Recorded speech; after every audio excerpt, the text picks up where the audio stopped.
the words past paper practice instantly make you think of stress, panic, and kitchen table arguments, you're definitely not alone. A lot of parents know past papers are important for GCSE revision, but they're not always sure how to use them effectively at home without completely overwhelming their child. And honestly, I get it. Because when past papers are used badly, they can absolutely knock a child's confidence.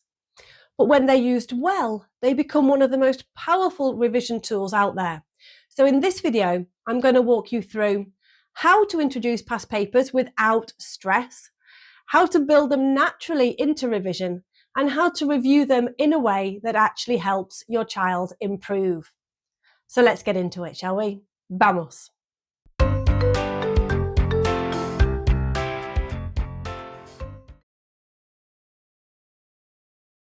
First of all, past papers are about so much more than just testing knowledge.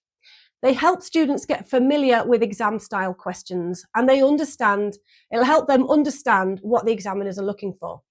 It'll help them improve their timing, and it'll reduce that horrible fear of the unknown. Because a lot of exam anxiety actually comes from unfamiliarity. If a student walks into an exam thinking, I've seen questions like this before, they immediately feel calmer and more capable. And that's why past paper practice can be so valuable. But, and this is the important bit, the mistakes I see all the time is parents introducing full papers way too early, which usually leads to frustration, overwhelm, and a child feeling like they're bad at Spanish. So let's talk about a much better approach.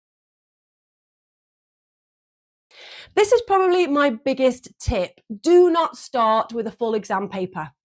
Instead, start small.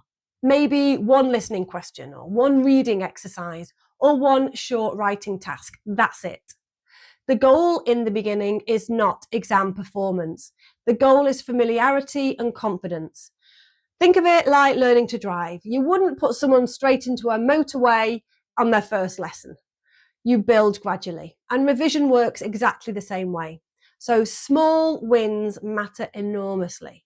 If your child is successfully completing one short exercise and they understand why the answers are correct, well, that's progress. And that progress builds confidence. Another really important thing is consistency. So past papers work best when they become a normal part of revision, not a last-minute panic activity 2 weeks before the exam. So instead of doing a massive revision marathon once a month, try it every few weeks. Try shorter regular sessions. So for example, a Tuesday could be a short listening task. Friday could be a reading exercise. And the weekend could be reviewing vocab mistakes together.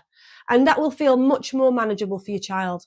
And honestly, shorter sessions are usually far more effective than long, exhausting ones anyway, especially for teenagers. Now let's talk about timing, because this is another area where parents sometimes accidentally create stress. At the start, I really wouldn't worry too much about strict timed conditions.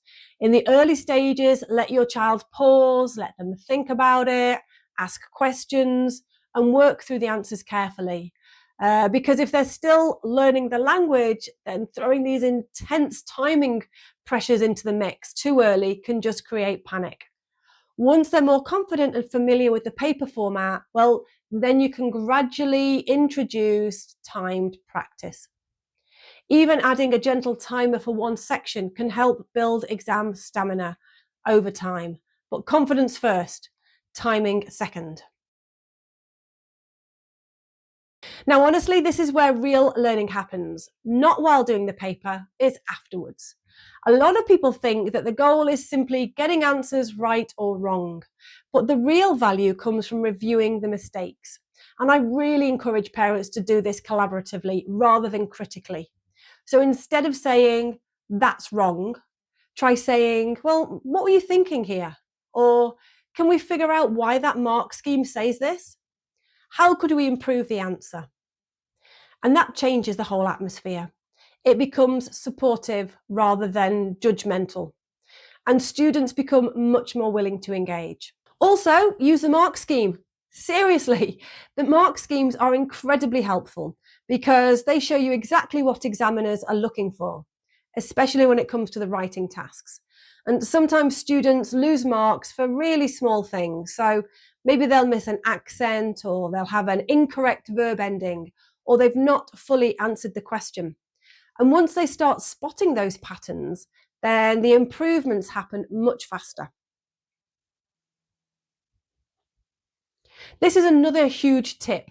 Don't just look at individual mistakes. Look for reoccurring mistakes. So, for example, are they always forgetting adjective agreements? Are they struggling with past tense verbs? Are they missing key vocab and listening tasks? Because those patterns tell you exactly what to focus on next. And this makes the revision far more efficient. Instead of revising everything, you're targeting the areas that genuinely need attention. So if you take one thing away from this video, let it be this. Past papers should build confidence, not destroy it. Start small, keep it consistent, review mistakes together, and focus on progress, not perfection, because confidence grows gradually. And honestly, when students feel calm and capable, their exam performance improves massively. If you found this video helpful, don't forget to like and subscribe. And if you'd like extra support with GCSE Spanish revision, you can check out my GCSE Spanish course below. It's in the description of this video. Thanks for watching, and I'll see you in the next video. Gracias. Adios.